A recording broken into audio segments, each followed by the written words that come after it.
ये देखिए, मैं एग्जाम्पल ले रहा हूँ कि दही या दूध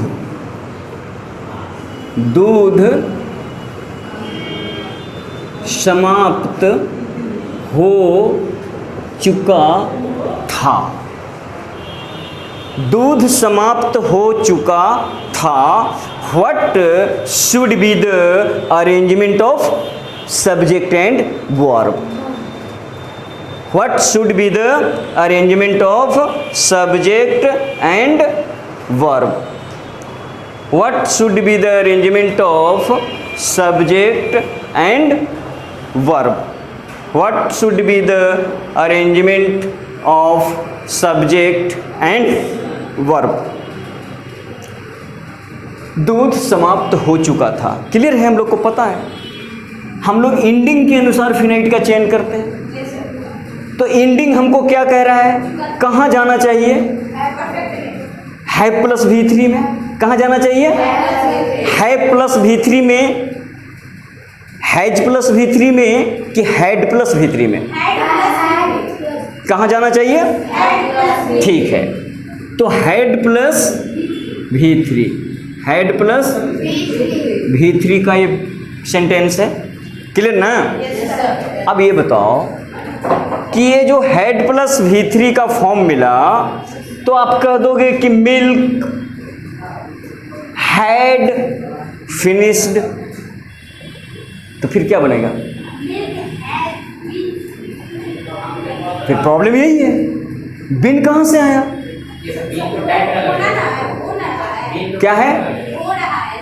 स्टैंड अप, स्टैंड अप। देखो, अगर हम ट्रांसलेशन बनाएं, अभी तक जितना सीखा, समझ रहे हो, सुनते हैं, अगर अभी तक हमने जितना सीखा उसके आधार पर इसको ट्रांसलेट करें तो क्या बनेगा? सब्जेक्ट हमारा क्या है? मिल्क। वर्ब क्या है? समाप्त हो चुका था, तो क्या लिख देंगे? Had finished. क्या ये सही है? सही नहीं है, तो गलती क्या है?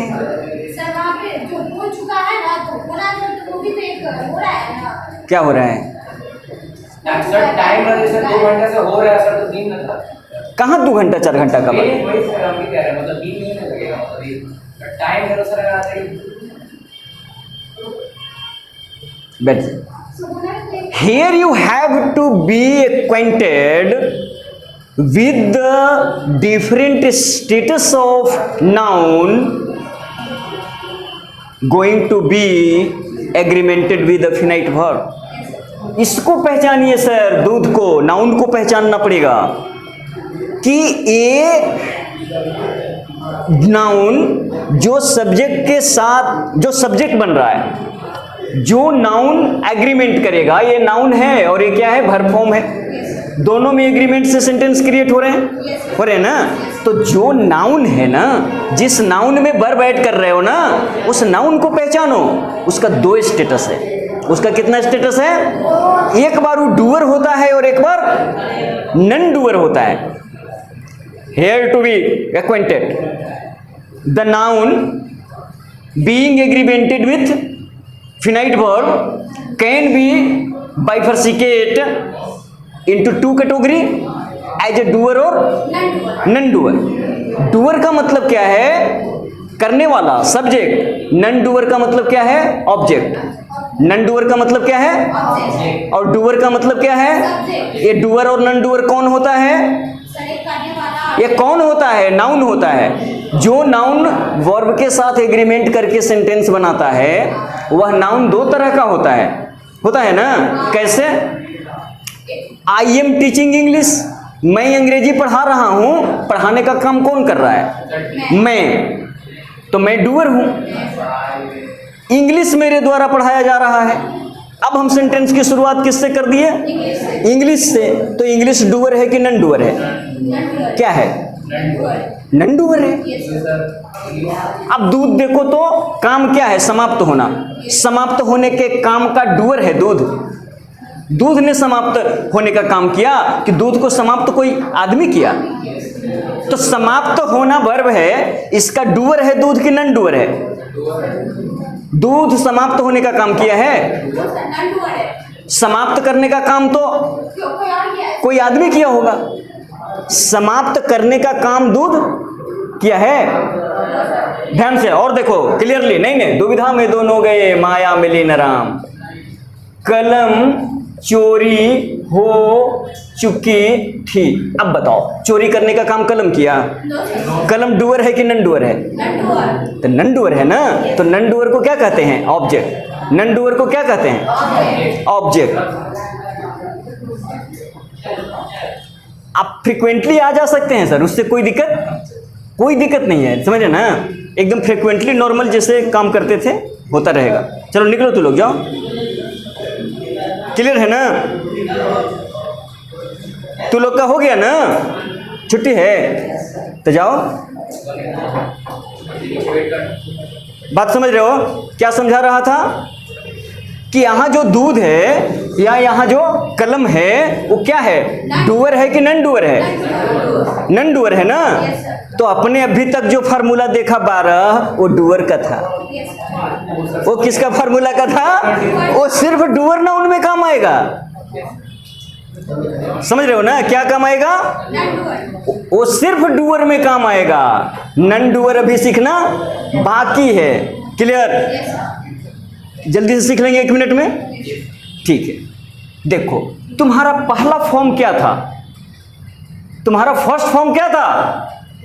इंडेफिनिट का फॉर्म क्या था? डू प्लस V1 क्या था?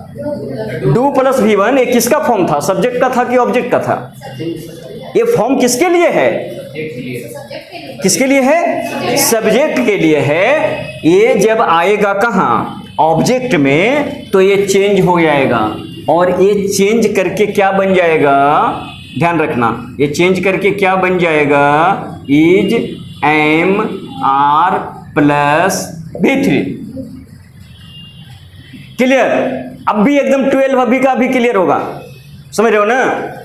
पहला हमने देखा था डू प्लस V1, क्लियर है ना? या डज प्लस V1 या डिड प्लस V1, 3 फॉर्म था इसमें। क्लियर है ना? तो डू वाले में आ जाएगा क्या? आर। समझ रहे ना? डज वाले में क्या आ जाएगा? इज। आई एम स्पेशल है, सिर्फ आई में आता है। क्लियर है? ये तो पता है। तो जहां हम लिख रहे थे क्या? डू प्लस V1 किसके साथ? सब्जेक्ट के साथ। ऑब्जेक्ट के फॉर्म में वही क्या हो जाएगा? Is am are plus V3। जैसे राजू बाजार जाता है, ठीक है? क्या कहोगे? बोलो जल्दी। Raju goes to. यहां गोज क्या है सर? डज प्लस V1 है, डज प्लस। क्लियर? अच्छा, अब इसको हम मार्केट से लिख दें तो क्या हो जाएगा? Market is gone by. अब राजू डूअर को यहां ला दिया, एग्रीमेंट कौन कर रहा है? तो वर्ब का फॉर्म बदल गया ना। क्या हो गया? क्या हो गया? डू प्लस V1 वाला चेंज करके कहां गया? Is am are plus V3।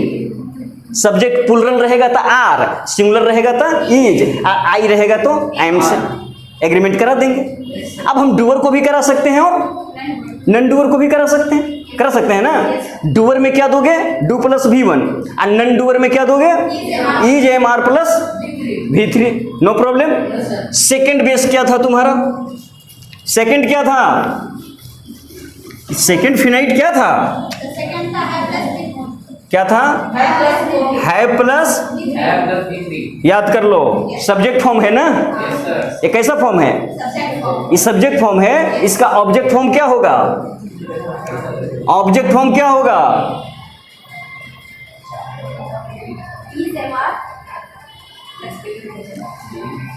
Hello, इसका ऑब्जेक्ट फॉर्म क्या होगा?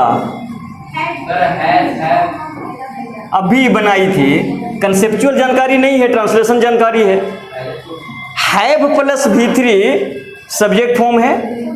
हैव प्लस V3 क्या है? हैव प्लस V3 क्या है? ऑब्जेक्ट फॉर्म क्या हो जाएगा, सिर्फ बिन डाल दो बीच में, क्या कर दो, हैव बिन प्लस V3। अब देखो, मैं अपना काम, नहीं ना बना रहे हो साथ में, फिर हमको 13 बार समझाना पड़ेगा।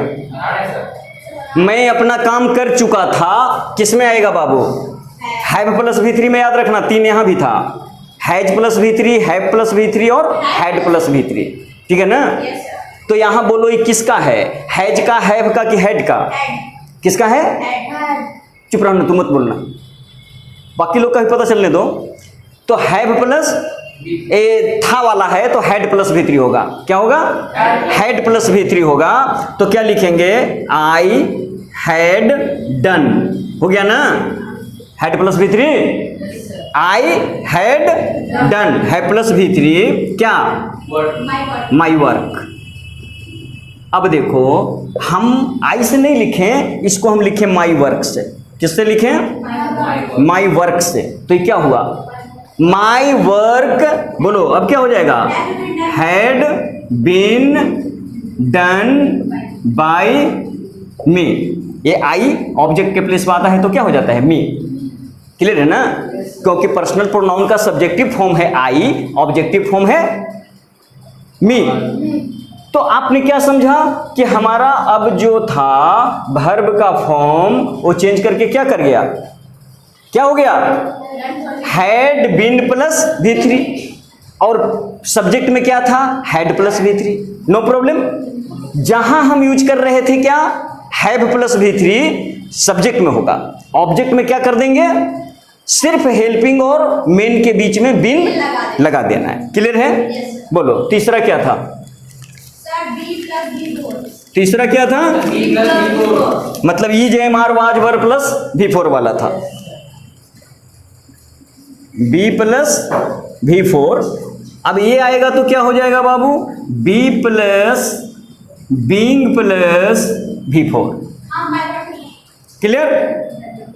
अब सुनो, बिल्कुल स्पष्ट कि हैव वाला में बीन यूज करना है और बी वाला में बीइंग यूज करना है, कहां, नंडुअर में, ऑब्जेक्ट में। क्लियर है ना, पैसिव में। क्लियर है, क्लियर है। तो यहां क्या हो जाएगा, B प्लस V4 किसके लिए है, बोलो, ये वाला फॉर्म किसका है, सब्जेक्ट का, और ये वाला फॉर्म किसका है, ऑब्जेक्ट के लिए, है ना। तो ये B प्लस V4, जैसे एग्जाम्पल ले लें यहाँ भी, तो कहते हैं कि मैं अपना काम कर रहा था।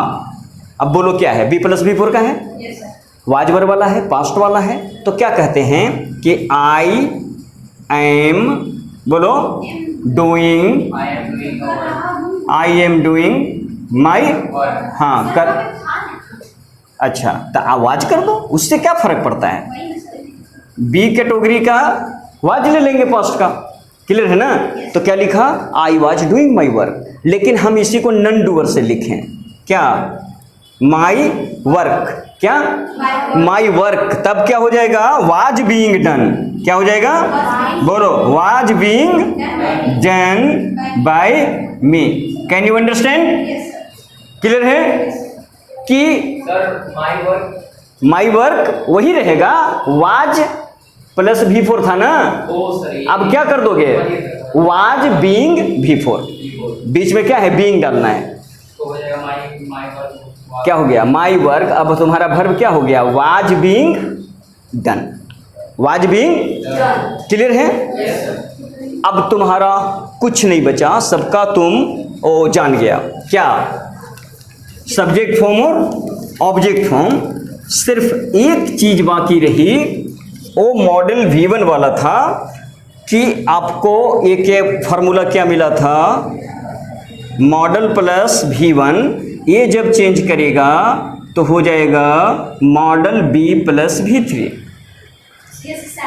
अब देख लो यहां, जल्दी जल्दी करोगे, मैं अंग्रेजी पढ़ा सकता हूं, बोलो कौन सा मॉडल आएगा, कैन आएगा, एबिलिटी बताने वाला। आएगा ना? तो क्या लिखोगे? I can do, can plus V1, can plus V1, I can do, बोलो आई कैन डू नहीं, आई कैन रीड, हाँ आई कैन, बोलो क्या होगा? Teach English.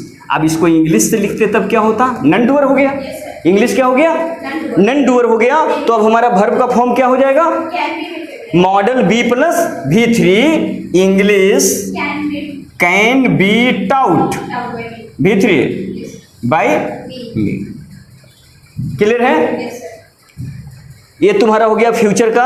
अब उसके बाद तुम्हारा नहीं बचा, क्या नहीं बचा? क्योंकि बाद में तुम्हारा क्या था? Model plus have plus V3, तो वहां भी वही करोगे कि हैव और V3 के बीच में क्या है? बिन डाल दोगे।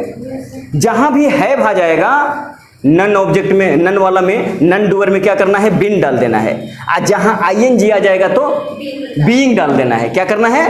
बीइंग डालना है। क्लियर है ना? तो सब तो उसी से बनता है। एक मॉडल प्लस V1 वाला है तो मॉडल प्लस V1 में क्या कर देना है कि model B plus model plus V1 को क्या करना है? Model B plus V3। Clear है? Yes sir. अच्छा, और हैव वाला को क्या करना है? तो ध्यान दीजिए, बी क्वाइट, एकदम सिंसियरिटी से सुनो और अभी दिमाग में रिपीट करना जो बोल रहा हूं उसको, कि हैव वाला में किसका सहारा लेना है?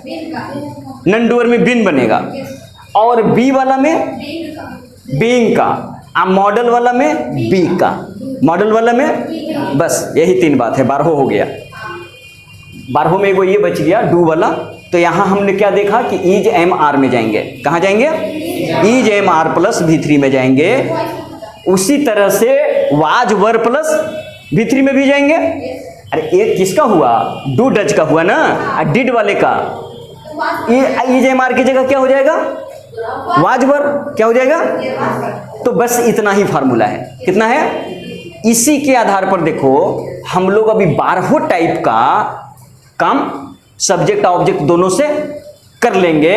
हमको ध्यान में रखना है बस सिर्फ इतना कि इनडिफिनिट में क्या होता है? Do plus V1 subject form, object form क्या हो जाता है? Is am are plus V3। Perfect में जहां काम फिनिशिंग बताया जाता है, काम खत्म होना बताते हैं, उस फॉर्म को कहते हैं परफेक्ट। क्या कहते हैं? परफेक्ट। और परफेक्ट में सब्जेक्ट फॉर्म होता है हैव प्लस V3 ना, और ऑब्जेक्ट फॉर्म होता है हैव बिन प्लस V3। सिर्फ बिन आ रहा है बीच में ना, हैव प्लस हेल्पिंग वर्ब और मेन वर्ब के बीच में क्या किया? बिन डाल दिया। किस में? ऑब्जेक्ट वाले में। और ये है B प्लस V4। ये क्या है? B plus V4। इसका मतलब क्या है? कॉन्टिन्यूटी बताता है, रहा रही वाला। और इसका सब्जेक्ट फॉर्म है ये। ऑब्जेक्ट फॉर्म में क्या आया? तो बीइंग। मॉडल वाला में क्या करना है कि मॉडल के साथ V1 दो सब्जेक्ट में और मॉडल के साथ B प्लस V3 दो ऑब्जेक्ट में। क्लियर है? कोई दिक्कत नहीं है। कुछ सेंटेंस लीजिए जिसको आप दोनों फॉर्म में लिखिएगा। एक बार सब्जेक्ट से लिखिए और एक बार ऑब्जेक्ट से लिखिए। क्या अजीब, हम नहीं जानते हैं कि वाई